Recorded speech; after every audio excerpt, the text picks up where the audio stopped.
يا أيها الذين آمنوا، اور ہونا تو یہ چاہیے تھا کہ ہم ان آیتوں کو سب سے پہلے بیان کرتے اور لوگوں کو بتاتے کہ معاملات سے پہلے عبادات میں جو چیز مقدم ہے، اس مقدم رہنے والی چیز میں جو عمل ہے وہ اطاعت مصطفیٰ، محبت مصطفیٰ اور تعظیم مصطفیٰ صلی اللہ علیہ وآلہ وسلم ہے۔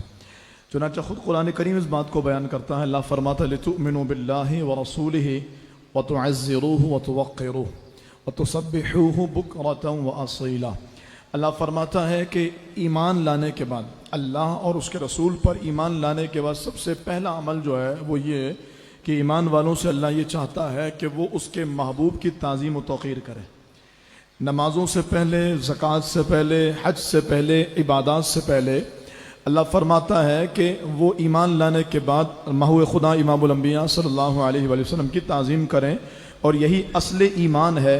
اسی بات کو ہم بہت ساری جگہوں پر دیکھتے ہیں، جیسے سرکار دو عالم علیہ السلام جناب صدیق اکبر کے ساتھ غار ثور میں ہے، اور وہاں پر صدیق اکبر اپنا انگوٹھا رکھ کر کے پیارے آقا علیہ السلام کو آرام دے رہے ہیں۔ سانپ نے ڈسا، پتہ ہے جان چلی جائے گی، لیکن سرکار علیہ السلام کے آرام میں خلل نہیں آنے دیا، یعنی اپنی جان پر بھی ذات مصطفیٰ صلی اللہ علیہ وآلہ وسلم کو ترجیح دی، بلکہ ذات مصطفیٰ کو نہیں، حضور علیہ السلام کے آرام کو ترجیح دی اور اپنی جان قربان کرنے کے در پہ ہوئے۔ جناب مولا کائنات مقام صحبہ میں جب رسول اللہ صلی اللہ تعالیٰ علیہ وآلہ وسلم ان کے گود میں سر رکھ کے آرام کر رہے ہیں، مشہور واقعہ، تفصیل میں نہیں جاؤں گا ورنہ اس کی تفصیل میں ہی امام جلال الدین سیوطی نے جو خوبصورت باتیں کہی ہیں اس پر گھنٹوں کی تقریر ہو سکتی ہے، کہ مقام صحبہ میں رسول اللہ صلی اللہ علیہ وسلم نے جب جناب مولا علی کی گود میں سر رکھ کے آرام کیا، نماز عصر چلی گئی اور علی نماز نہیں پڑھ سکے، تو نماز کے قضا ہونے کے غم میں آنکھوں سے آنسو گرے، جو رخسار مصطفیٰ صلی اللہ علیہ وسلم کا بوسہ لینے لگے۔ سرکار علیہ السلام کی آنکھ کھلی، سرکار نے فرمایا کیا ہوا، وجہ بتائی۔ آقا میں نماز چھوٹ گئی ہے۔ سورج واپس پھیرا گیا، علی نے نماز پڑھ لی، لیکن حقیقت یہ ہے کہ جناب مولا کائنات نے نماز قضا تو کر دی تھی، انہیں یہ معلوم نہیں تھا کہ دوبارہ سورج آئے گا، نماز میں ادا کر لوں گا، لیکن اس کے باوجود انہوں نے نماز قضا کر دی۔ تو تمام عبادات میں سب سے اہم ترین عبادت اور اللہ تعالیٰ جس چیز کا تقاضا سب سے پہلے کرتا ہے وہ رسول اللہ صلی اللہ علیہ وسلم کی تعظیم و توقیر ہے۔ ہر عبادت کا مخصوص ٹائم ہوتا ہے، نمازیں دن بھر میں 5 ٹائم ہے، روزہ سال میں 1 بار ہے، حج زندگی میں 1 بار ہے، زکوٰۃ فرض ہونے کی صورت میں سال میں 1 مرتبہ ہے۔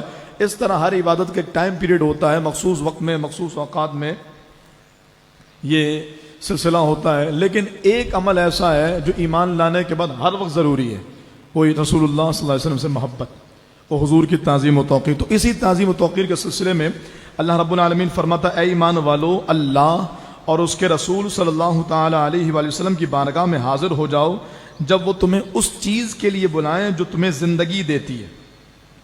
علماء نے خوبصورت اس معاملے میں تفسیر فرمائی ہے، انہوں نے فرمایا اللہ کے حبیب علیہ السلام کی بارگاہ میں حاضر ہونے تو سمجھ میں آتا ہے کہ رسول اللہ صلی اللہ علیہ وسلم کی بارگاہ میں حاضر کیسے ہو، سرکار گھر میں ہے تو گھر میں حاضر ہو جائیں، سرکار مسجد میں ہے تو مسجد میں حاضر ہو جائیں، حضور جنگ میں ہے تو جنگ میں حاضر ہو جائیں، ابھی اپنے روضے انور میں سرکار دو عالم علیہ السلام جلوہ فرما ہے تو بندہ وہاں حاضر ہو جائے۔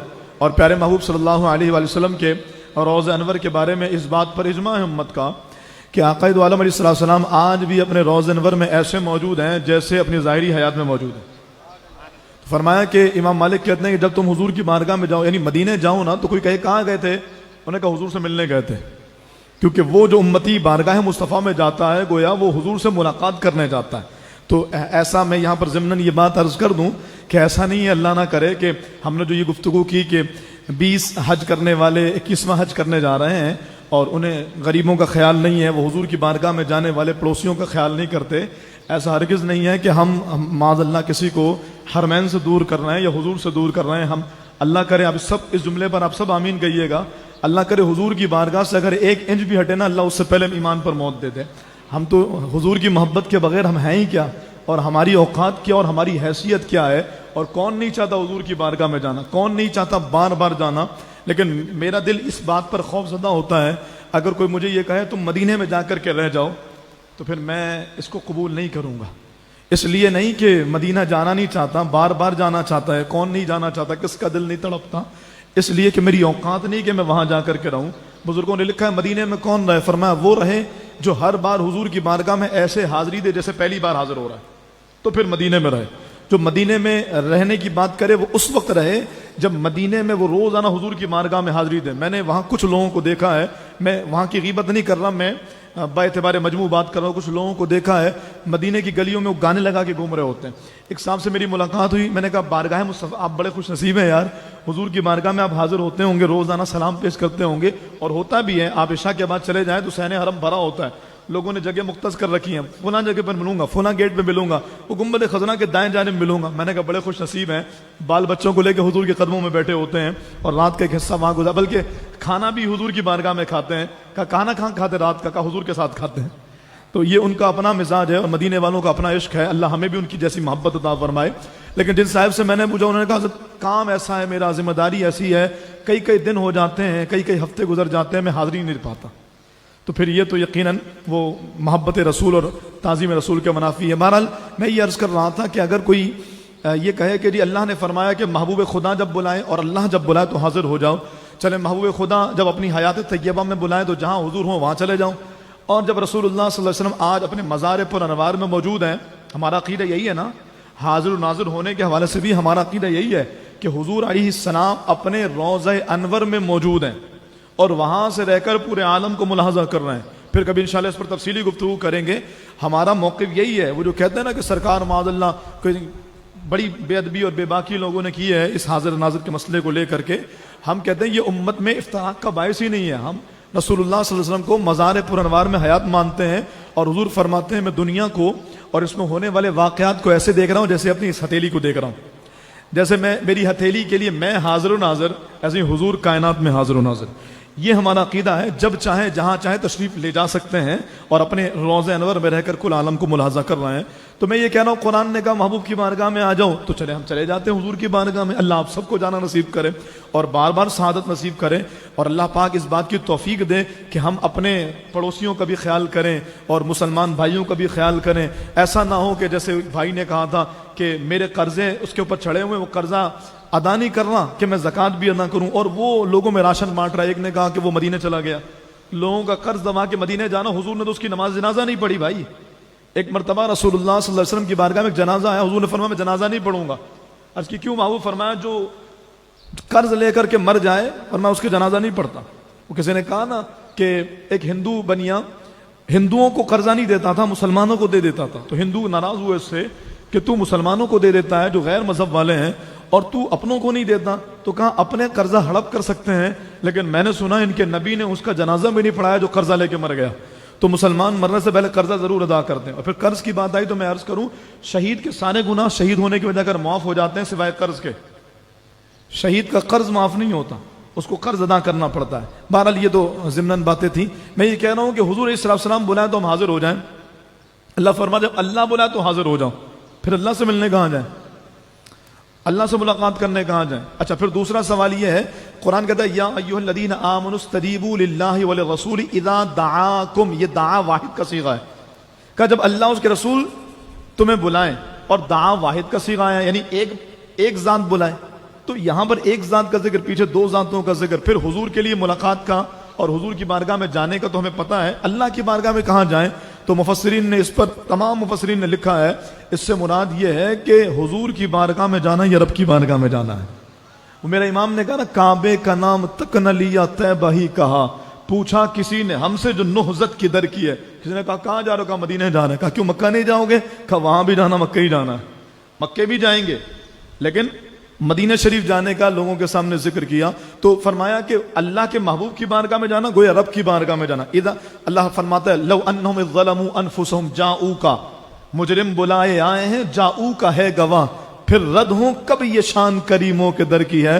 اے محبوب جب یہ اپنے جانوں پہ ظلم کر بیٹھے تو تیری بارگاہ میں حاضر ہو جائیں، پھر کیا کریں؟ فاستغفر اللہ، یا اللہ حضور کی بارگاہ میں آگے رب سے استغفار کریں۔ اگر استغفار رب سے کرنا ہے تو خانہ خدا میں جانا چاہیے۔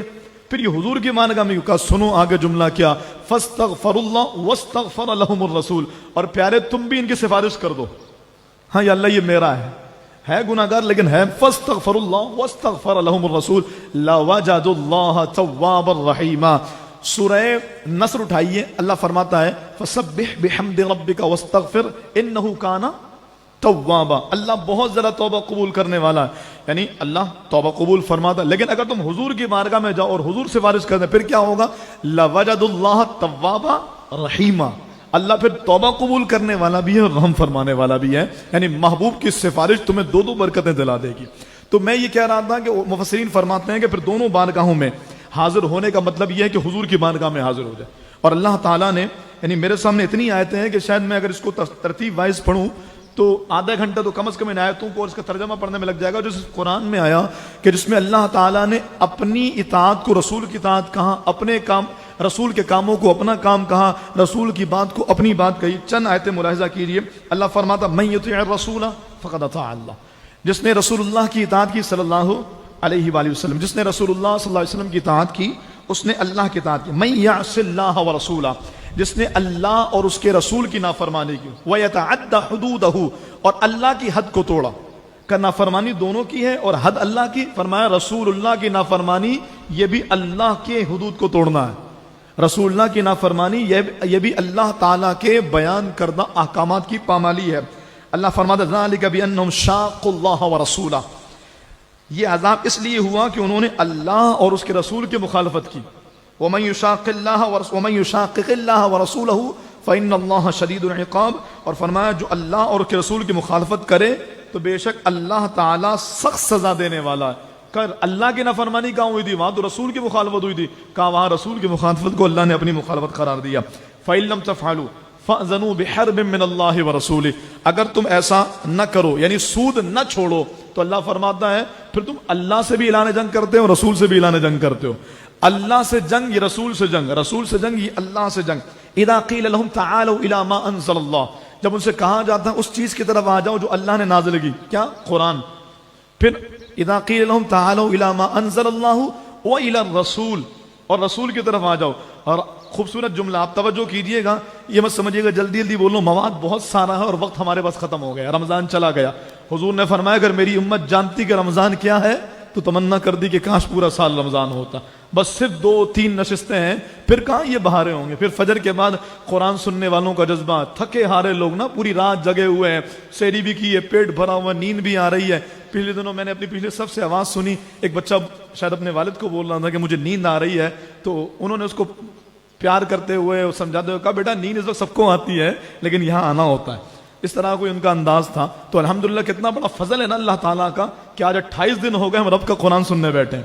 اور فیصل بھائی ایک بات کرتے ہیں بڑی خوبصورت بات, کہ یہ جو لوگ آئے ہیں نا, یہ نہ سحری کرنے آئے, نہ کھانا کھانے آئے, نہ کولڈ ڈرنک پینے آئے, نہ ان کو کوئی اور چیز چاہیے, بس یہ رب کا قرآن سننے آئے.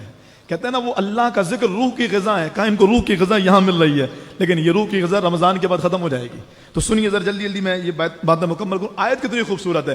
اذا قیل لهم تعالوا الى ما انزل اللہ وإلى الرسول رأيت المنافقین يصدون عنك صدودا, جب ان سے کہا جاتا قرآن کی طرف آؤ جو اللہ نے نازل کیا اور رسول کی طرف آؤ, تو پھر تم منافقین کو دیکھو گے کہ رسول سے منہ پھیر لیتے ہیں. اچھا جب بلایا گیا تو قرآن اور رسول دونوں کی طرف بلایا گیا, لیکن جب منافقین کے منہ پھیرنے کی بات ہوئی تو کہا یہ حضور سے منہ پھیرتے ہیں, اور رسول سے منہ پھیرنا, قرآن سے منہ پھیرنا, رسول سے منہ پھیرنا یہ دراصل صاحب قرآن صلی اللہ علیہ وسلم سے منہ پھیرنا دراصل یہ اللہ تعالیٰ سے منہ پھیرنے کے مترادف ہے. پھر اللہ رب العالمین فرماتا یا ایھا الذین آمنوا آمنوا باللہ ورسولہ والکتاب الذی نزل علی رسولہ والکتاب الذی انزل من قبل. اللہ فرماتا اے ایمان والو, اللہ اور اس کے رسول پر, اس کی کتاب پر جو اس نے اپنے رسول پر اتاری, اور اس کتاب پر جو اس سے پہلے نازل ہوئی ان پر ایمان رکھو. یعنی اللہ پر ایمان لاؤ اور رسول اللہ پر بھی ایمان لاؤ. صرف رب پر ایمان کی بات نہیں, حالانکہ رب پر ایمان سب پر ایمان, لیکن اللہ تعالیٰ نے اپنے محبوب کا ذکر کتنا ساتھ ساتھ کیا ہے. کیسے رب نے اپنے محبوب کا ذکر اپنے ساتھ کیا ہے, حالانکہ رب خالق حضور مخلوق, رب مالک حضور بندے, اس کے باوجود اللہ تعالیٰ نے ذکر محبوب کو اپنے ذکر کے ساتھ ایسا ملا کر کے رکھا. پھر اللہ رب العالمین فرماتا وَمَن يَتَوَلَّ اللَّهَ وَرَسُولَهُ وَالَّذِينَ آمَنُوا فَإِنَّ حِزْبَ اللَّهِ هُمُ الْغَالِبُونَ. فرمایا اور جو اللہ اور اس کے رسول اور مسلمانوں کو اپنا دوست بنائے تو بے شک اللہ ہی کا گروہ غالب ہے. دوست سب کو بنا, اللہ دوست کافی ہے. قرآن نے کہتا ہے نعم المولا و نعم النصیر, کتنا اچھا مددگار ہے, کتنا اچھا مولا ہے, کتنا اچھا دوست ہے. اللہ دوست ہے, کہا نہیں اللہ بھی دوست ہے, رسول اللہ بھی دوست ہے. رسول اللہ کو بھی دوست، اللہ کو دوست بناؤ، رسول اللہ کو دوست بنانا، اور رسول اللہ کو دوست بنانا اللہ کو دوست بنانا۔ وقت ختم ہو رہا ہے، میرے پاس آیتیں تفصیل سے موجود ہیں۔ اللہ فرماتا ہے یا ایھا الذین آمنوا لا تقدموا بین یدی اللہ ورسولہ واتقوا اللہ، اے ایمان والو اللہ اور اس کے رسول سے آگے نہ بڑھو۔ آیت کریمہ کا شان نزول کیا ہے؟ مفسرین فرماتے ہیں ایک مرتبہ بقرعید کا دن ہے، سرکار نے نماز عید کے بعد فرمایا اب ہم جا کے قربانی کریں گے۔ ایک صحابی حضور کی بارگاہ میں کھڑے ہوئے، کہا یا رسول اللہ میں نے تو کر لی، مجھے تھا کہ گوشت غریبوں میں تقسیم کرنا، تو فجر کی نماز کے بعد ہی قربانی کر لی، اور میں نے پھر کہا چلو نماز بعد میں پڑھ لوں گا۔ تو سرکار نے فرمایا تمہاری قربانی نہیں ہوئی، دوبارہ کرو گے۔ پھر اس میں حضور کی وہ شان بھی معلوم ہوتی ہے، کہا اب تو ہے ہی نہیں میرے پاس کچھ، میں کیسے کروں؟ فرمایا کچھ تو ہوگا، کہا ایک چھوٹا سا بکری کا بچہ ہے چند مہینے کا، فرمایا جاؤ اسی کو قربانی کر لو، اللہ قبول کر لے گا۔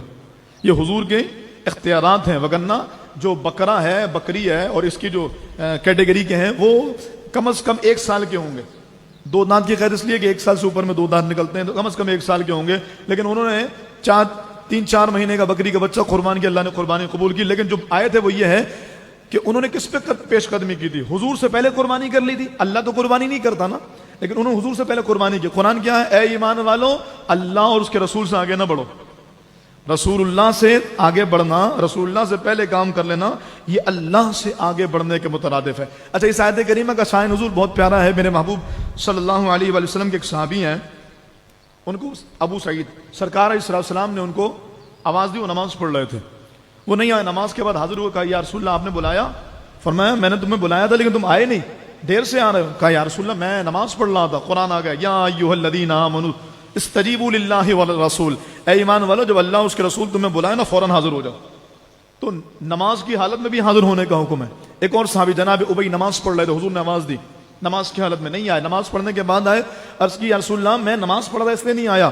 فرمایا رب کا فرمان نہیں سنا جب بھی اللہ کا رسول بلائے آ جاؤ، یعنی نماز کی حالت میں بھی بلائیں۔ اور مفسرین نے لکھا ہے کہ پھر اس حالت میں اگر حضور بلائیں اور کوئی آئے اور پھر اس کے بعد جائے تو کہاں سے نماز شروع کرے؟ کہا جہاں سے چھوڑ کے آئے تو وہیں سے شروع کرے۔ حضور نے بلایا، فرمایا جاؤ فلاں کام کر کے آؤ، 4 گھنٹے کے بعد آئے، دوبارہ وہیں سے نماز شروع کر دی۔ 1 رکعت پڑھ کے کہتے 3 رکعت بعد میں پڑھیے، کہ نماز ہوئی نہیں بلکہ ایسی ہوئی جیسی کسی کی بھی نہیں ہوئی تھی۔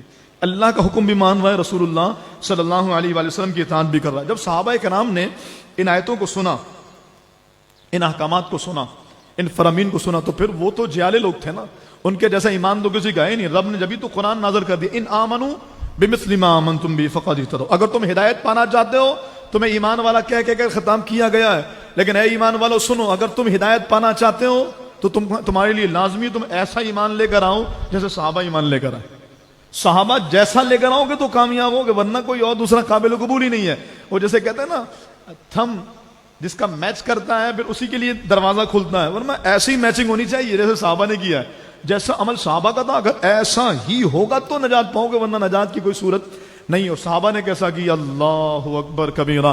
ہم نے دیکھا جب غزوہ احد کا موقع ہے، رسول اللہ صلی اللہ علیہ وسلم کے صحابہ کرام پر حملہ ہوا، وہ گھاٹی کے ذریعے، ہم پہلے بھی اس پر کلام کر چکے ہیں، گھاٹی کے ذریعے حملہ ہوا اور 70 صحابہ کرام بشمول سید الشہداء شہید ہو گئے، کفار بھاگ گئے اس کے بعد۔ لیکن ایک گھاٹی پر پہنچ کر ابو سفیان رضی اللہ تعالیٰ جو سب مسلمان نہیں ہوئے تھے، انہوں نے کہا یار اتنا اچھا موقع آیا تھا ان کو مٹانے کا، ان کے نبی بھی زخمی ہو گئے تھے، تو ہم نے ان کو چھوڑ کیوں دیا، چلو دوبارہ چلتے ہیں۔ اچھا، ابو سفیان وہاں سے دوبارہ نکلے، رسول اللہ صلی اللہ علیہ وسلم کے صحابہ، ٹوٹی ہوئی ٹانگیں، کٹے ہوئے بازو، پھٹے ہوئے سر اور نیم حالت ہو رہی ہے، نیم بے ہوشی کی حالت ہو رہی ہے۔ صحابہ کرام نے ابھی جنگی لباس اتارا نہیں تھا، جبرائیل آ گئے، کہا یا رسول اللہ وہ ابو سفیان دوبارہ آ رہا ہے، اپنے صحابہ سے فرمایا دوبارہ چلنا ہے۔ اللہ، حضور نے فرمایا غلاموں چلو دوبارہ جنگ کرنے جانا ہے۔ تمام مفسرین لکھتے ہیں، یہ میں کہتا ہوں تاریخ کی باتیں سن سن کر کے حضرات صحابہ پر بولنا کسی صورت مناسب نہیں ہے۔ آپ حدیثیں اٹھائیے، حدیثیں اس بات کی شاہد ہیں وہ کون لوگ تھے، ایسے جہالے، ایسے حضور سے محبت، ایسا سب کچھ مارنے والے، ٹوٹے پھوٹے بدن کے ساتھ اور زخمی اور لہو لہان بدن کے ساتھ، نہ گھر والوں کے پاس گئے، نہ بیٹھے، نہ آرام کیا۔ حضور نے فرمایا اٹھو دوبارہ نکلنا ہے۔ صحابہ کرام نے تلواریں دوبارہ ٹھیک کی، کہا محبوب لبیک، دوبارہ حضور کے ساتھ چل پڑے، اور پھر حضور گئے ایک مخصوص وادی تک پہنچے۔ اس کے بعد رب نے فرمایا محبوب تمہارے غلاموں کا انداز دے کر ابو سفیان اپنے ساتھیوں کو لے کے نکل گئے، تم واپس چلے جاؤ. پھر صحابہ کرام واپس آئے. یہی معاملہ غزوہ احزاب میں ہوا ہے کہ بنو قریظہ کے لیے نکلنے کا حکم دیا. غزوہ احزاب میں مہینوں تک محاصرے میں تھا مدینہ, اور کافر حملے کرنا چاہ رہے تھے, لیکن وہ خندق کی وجہ کر مسلمانوں پر حملے نہیں کر سکے. لیکن اس کے بعد جب 25 دن یا مہینہ دن کے محاصرے کے بعد کافروں کے قدم اکھڑے, وہ بھاگ گئے, تو سرکار واپس مدینے آئے. جب مدینے آئے ابھی سامان رکھا نہیں, جبریل آ گئے, کہا ابو غلاموں کو فرمائی چلو. سرکار نے فرمایا غلاموں چلو. کسی نے نہیں پوچھا کہاں جانا ہے یا رسول اللہ, ابھی تو اتنی مشکلوں سے مہینے بھر کی مشقت کے بعد آئے. کسی نے ایک لفظ نہیں نکالا, سارے گئے ہیں. اور اس کے بعد 25 دنوں تک بنو قریظہ کا محاصرہ ہوا ہے, 25 دنوں تک متواتر. اور اس کے بعد بنو قریظہ کے ساتھ جو رب کا فرمان تھا وہ سلوک کیا گیا. تو یہ وہ لوگ تھے جن کا انداز ہمارے لیے یقیناً مشعل راہ ہے. میرے پاس اور بہت ساری باتیں ہیں کہ نماز میں جب حضور آ گئے تو کیا ہوا. جب سرکار علیہ السلام نے 12 ربیع الاول کو, یا جب سرکار علیہ السلام نے اپنے وصال ظاہری کے دن, 12 ربیع الاول ولادت ہے, وصال کے بارے میں اللہ نے فرمایا کہ اختلاف ہے, اور یہ کسی بھی صورت میں تاریخی اعتبار سے 12 ربیع الاول نہیں ہو سکتی. بہرحال یہ ٹاپک نہیں ہے, پھر کبھی جب موقع ملے گا تو عرض کریں گے. سرکار کے وصال کے دن, پیر شریف کے دن, جب سرکار نے پردہ ہٹایا, اللہ, میں ابھی حدیث پڑھ رہا تھا, میری آنکھیں آپ دیدہ ہو گئیں. صحابہ کہتے ہیں حضور نے پردہ ہٹایا نا, اور آپ جب مصلی رسول پر جائیں, اللہ آپ کو ریاض الجنہ میں لے کر کے جائے, اور آپ نماز پڑھیں, بولیے نا آمین. ایک طبقہ وہ جو کہتا ہے یار یہ مدینے بھیجنا ہی نہیں چاہتے, یہ تو کہتے ہیں کوئی جائے نہیں ہے, تو کہتے ہیں یہاں کرو. اور اب میں دعا دے رہا ہوں تو اب آمین بھی نہیں کہہ رہے ہیں. میں چاہتا ہوں سب مدینے جائیں, وقت لائے خدا سب مدینے چلیں, لوٹنے رحمتوں کے خزینے چلیں. پیارے محبوب علیہ السلام کی جب بارگاہ میں جائیں ریاض الجنہ میں, مصلی مصطفیٰ, تو لیفٹ سائڈ پہ حضور کا حجرہ. حضور نے یہاں سے پردہ ہٹایا اور سرکار نے اپنے صحابہ کو دیکھنا شروع کیا. اوئے ہائے ہائے, صحابہ نماز پڑھ رہے ہیں, ہم یہاں نماز پڑھ رہے ہیں, کوئی ادھر کوئی بندہ جھانکنا شروع کر دے ادھر سے. میں مثال, تشبیہ بلا تمثیل, یہ کوئی برابری کی بات نہیں ہے. ہم تو کہتے ہیں کہاں ہم خاک افتادہ, کہاں تو میں شہ والا. ہمارا عقیدہ تو یہ, اگر کوئی دیکھنا شروع کر دے تو کیا مڑ کے دیکھیں گے؟ سوال ہی نہیں پیدا. کوئی چہیتا, کوئی لاڈلا, کوئی پیارا, کوئی محبوب, کوئی دیکھیں گے؟ بولیے نا, نہیں, سوال ہی نہیں پیدا ہوتا. لیکن سرکار نے پردہ اٹھایا, صحابہ سارے گھوم گئے. بولیے نا سبحان اللہ. نہیں بولیے گا تو پھر اگلے ہفتے اس دن آپ کو ایک بار سبحان اللہ کہنے پر ایک بار سبحان اللہ کہنے کا ثواب, ابھی 1000 بار کہنے کا ثواب ہے. سارے صحابہ ادھر گھوم گئے, صدیق اکبر نماز پڑھا رہے ہیں. اچھا, صدیق اکبر تو اپنی کیفیت میں ہے نا, سارے صحابہ گھوم گئے. صحابی کے الفاظ آپ کہیں گے, میں حدیث پاک کا عربی متن آپ کو سناؤں گا. صحابہ کرام کہتے ہیں ایسا لگتا تھا قرآن کھلا ہے, ہم اس کی تلاوت کر رہے ہیں. چہرہ مصطفیٰ ایسا لگتا تھا کہ قرآن کھلا ہے اور ہم اس قرآن کی تلاوت کر رہے ہیں. اتنا حسین چہرہ. بہت دنوں بعد حضور کو دیکھا نا, صحابہ بے چین بے تاب. حضور کو کہا قریب تھا کہ ہم نمازیں توڑ دیتے, قریب تھا کہ ہم نمازیں توڑ. صدیق اکبر نے بھی محسوس کر لیا کچھ ہو گیا, یوں ہاتھوں کی آوازیں آنا شروع ہوئی, تو صدیق اکبر بھی پیچھے ہٹنے لگے کہ حضور آ گئے ہیں. لیکن پھر سرکار نے فوراً پردہ گرایا اور صحابہ کرام دوبارہ اپنی جگہ پر واپس آئے اور نماز مکمل کی. اور وہی دن رسول اللہ صلی اللہ علیہ وآلہ وسلم کا آخری دن تھا. تو ایسی محبت, اللہ کرے ہمیں صحابہ جیسی محبت مل جائے, اللہ کرے اس کا عشر عشیر مل جائے, اللہ کرے ایک چھیٹا مل جائے ان کی محبت کا, انشاءاللہ بیڑا پار ہو جائے گا. تو آج حضور کے بلانے پر کیا کرنا ہے؟ مسجد آنا ہے انشاءاللہ. آج حضور کے بلانے پہ کیا کرنا؟ رمضان کے بعد بھی فجر کی بہاروں کو قائم رکھنا ہے.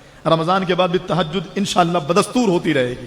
رمضان کے بعد بھی انشاءاللہ جمعے کا اجتماع ہوگا, اس میں خطاب بھی ہوگا, دیگر اور راتیں بھی آتی ہیں ان میں بھی اہتمام ہوتا ہے. تو رمضان کے بعد بھی رسول اللہ کی ایسے ہی اطاعت کرنی ہے جیسے آج ہم اطاعت رسول اللہ کی کر رہے ہیں. اور یہ اطاعت وہی ہے کہ رسول اللہ کی اطاعت اللہ کی اطاعت ہے.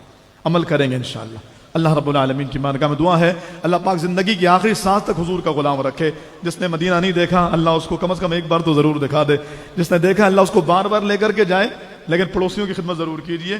اگر پڑوس میں کوئی بھوکا ہے تو پھر وہی والی بات ہے, حضور کی بارگاہ میں پوچھا جائے گا وہ پڑوسی بھوکا تھا تو یہاں کیا کرنے آیا ہے. یہ بات اپنی جگہ پر برقرار رہے گی. اللہ تعالیٰ عمل کی توفیق عطا فرمائے. آمین بجاہ النبی الامین.